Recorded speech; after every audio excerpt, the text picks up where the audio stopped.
And I've had a lot of different other people. I can't think of all over the years. Yeah, God, so many different people. it's great. You know, You had should a. do like a best of show, with just clips from from You know different what? shows I over the don't. years. And Some people that do production here keep it. I don't. oh wow.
And welcome to About the Valley. And tonight we have as our guest Tim Dodd, who is running for state representative in the Ninth Worcester District, which incorporates Northbridge, as well as Upton, Grafton, and a portion of Westboro. Mhm. Not all About Westboro. 40% of Westboro. 40%, yeah. I knew it was a portion, it Yeah. wasn't the entire.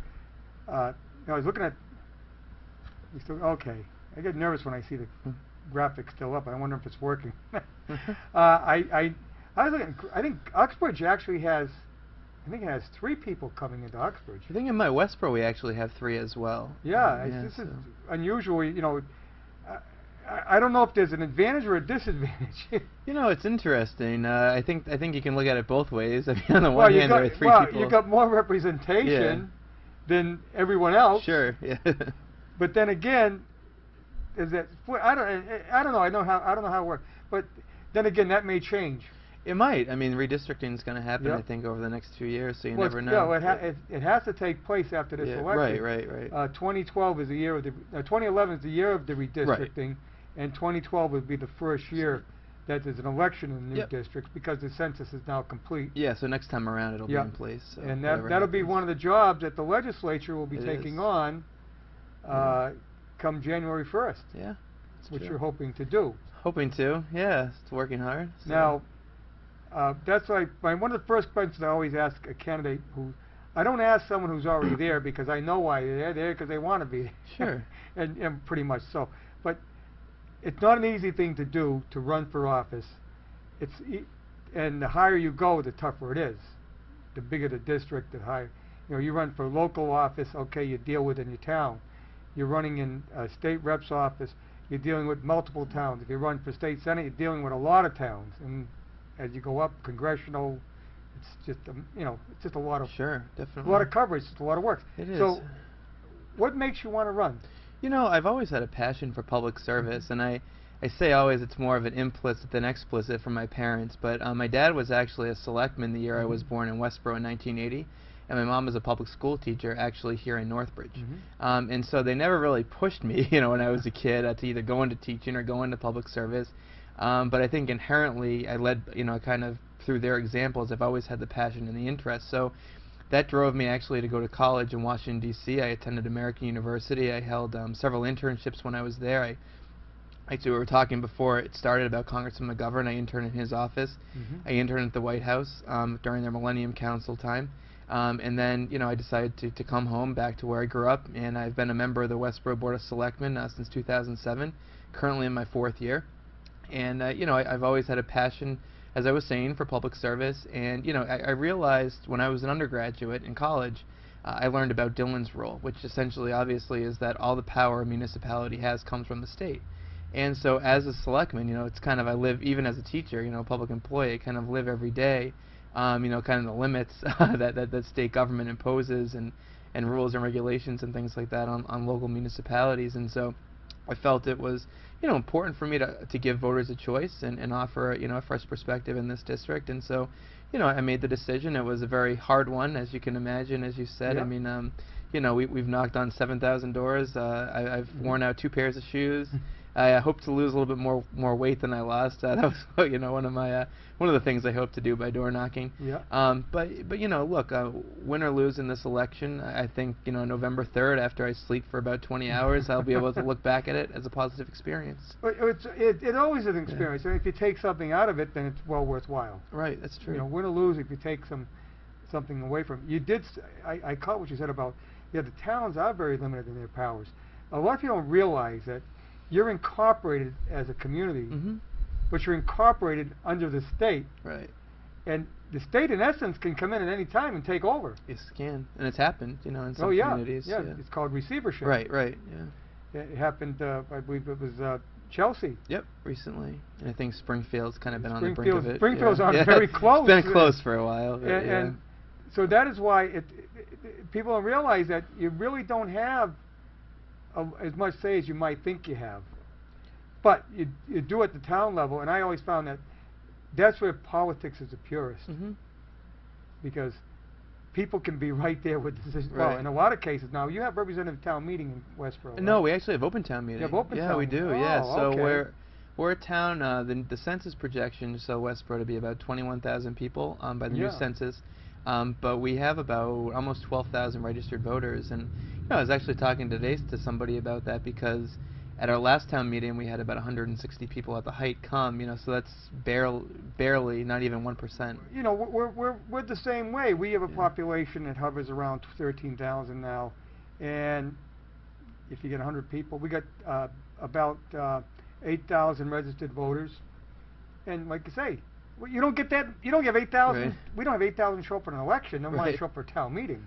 And what I try to tell people too is, I'll go door knocking for this, or when I was running for selectman, and the typical things are on people's minds. Education, finances, a town budget, obviously, taxes. I mean, all 4 of these communities are residents who live here paying high taxes.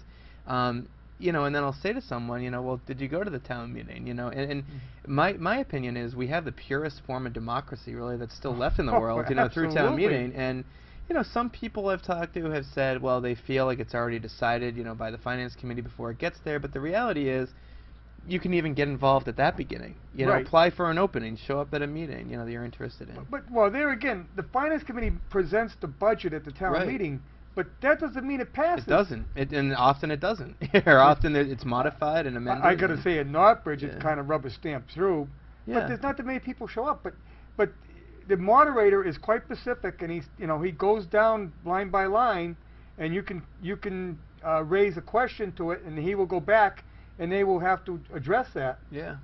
And you can make your argument to the body, and if they go with you, hey. Yeah. Things can happen. Yeah, that's true. We've had situations where they've actually voted more than what they had. Oh, wow. Yeah. And then they had to do some realigning. Yeah. So things can happen like that.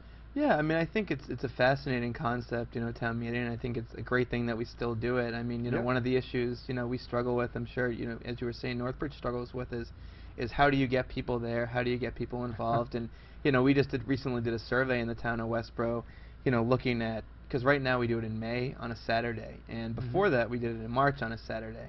But the idea was to move it closer to when the state budget was ready, so we would see our local aid numbers. But the reality is we still really don't get a firm picture until June or July. So we tried Saturday. Oh, did you? Yeah. Only one Saturday worked. We tried voting on Saturday. Wow. And that didn't work. Yeah. But we tried one Saturday town meeting, and it worked because it was a question of building a racetrack, Oh yeah. a horse racetrack. Oh yeah, I'd And- heard about that. Yeah, and the turnout was overwhelming, but that's why. Yeah, yeah. But Yeah. I mean, I don't see any difference what day of the week you have it. That people, so we're back to Tuesdays. I mean, Vermont, I think, has an interesting tradition. They actually have town meeting day, and it's the same. It's a weekday, Yeah. and it's the same day across the entire state. And so schools are closed, and it's aligned, with the state government. So That's real New yeah. England. It is very New England, That- yeah, that- with the bean but suppers. Well, and that's the- how yeah. it used to be. I think throughout New England. Yeah. But I don't think you could see that happen around here because sometimes you're not ready for town meeting, so they'll try to move it Right. up, or we're not going to be ready with this particular part of the budget, or this or that, and so if you got to meet that day, God, people will be running around crazy. Yeah, well, that's true too. Like in Westboro, and I'm sure other communities, we've moved to having now 2 town meetings essentially a year. Yeah. One in the spring, and then Well, one in you the do fall too. you do your spring for your budget, then you Right. do your cleanup in the fall. Exactly, yeah. But I mean, because of that, a lot of things that might come through, and departments might Yep. want to have things, Right, they'll and then you also have the special town meeting. yeah, exactly. Now we lowered our quorum to 50 Okay. because we were at points at one time we didn't know if we have enough people to have a town meeting Wow. because you have a Yeah, quorum. sure. And we weren't making the quorum. We weren't sure going to make the quorum, so we lowered it down. In fact, I used to broadcast the town meeting live, Wow. and I stopped doing it because we broadcast live, no one comes. Yeah. Yeah, we just started, I think, a year or 2 ago, broadcasting it in Westboro. Well, and, I'm against it because then people don't go. And I wonder, like someone was saying to me too, I wonder how many people will watch it, waiting for their issue, their particular issue to come up, and Then run in. yeah, use it as a way to do that. I don't know, but But I just think they just stay home. Now, Yeah. if we could do something with the modern technology we have today, where you could do home voting, Yeah. then Well, we that's- may get more participants. and that's one of the things. I mean, that and do it live. the technology, I think, is really it has already, but it's really going to start, I think, to challenge the tradition of town meeting. Can people Yeah. vote from home? What are the different scenarios that are going to be? I mean, Well- looking at where we are right now with computers, I mean, imagine what it's going to be in 10 or 20 Well, years. there was so- talk about one day setting up that people vote in elections at home. Yeah, I've heard that, and I'm not. Generally, I'm not a fan of Well, something like that. how do but- you? I don't know. Well, maybe the technology today that could actually break it down to who's actually voting, but that to me opens up for a lot of. It does. I mean, I even think back, on a small scale when I was, been a political junkie for a while, and when I was in college, actually, we transitioned to doing elections online, and Yeah. that was my biggest concern, is that, a kid would go in to do it in his dorm room, and, to be pressured by other kids coming in, and Yeah. maybe they weren't planning to vote. And it would be the same thing here. I mean, as I was saying, we've done a lot of door knocking, most campaigns do. Yeah. And I mean, who knows? I mean, a campaign could strategize that they were going to be door knocking on election day, and some campaigns might stand there, and wait for the person to vote or watch the vote, and so I think it brings up a lot of problems. Yeah, I so. think you have to have a controlled environment, which you definitely. have with the polls. Definitely. But well, what are some of the problems that you see in the district? Sure. Well, the 4 biggest issues that I'm focusing on in my campaign are local aid, jobs, education, and the environment. And the reality is that as a state representative, you really need to be conversant and essentially almost not an expert, but be able to make decisions in 300 or 400 different areas. And during this campaign, I've heard people come forward and ask me my position on many different areas. But I feel as a candidate, it's imperative on me not to make crazy promises of things that I can't keep. We're in a very difficult time, obviously, as anyone knows. And I'm just telling people that those are the 4 issues that are important to me and that I want to work on. And education, because I'm a teacher, is really the area where I consider myself to be the most conversant. In each of the 4 towns in this district, I think they're facing real severe education problems, not just in terms of bringing a high quality of education to the residents and the children of the district, but also being able to finance it. And being a teacher at the same time I've been a selectman, I think has given me a unique perspective on understanding the need for high quality public education, while also understanding the financial burden that it places on towns. And Grafton just approved essentially a tax increase to pay for a new high school. Mendon and Upton, they're in a regional district, so a vote was approved in Upton but not in Mendon twice. And I know in Northbridge a few years ago there was an override vote that went down to defeat. And it's a real hard thing when your only option is to increase taxes on local residents. And so, you know,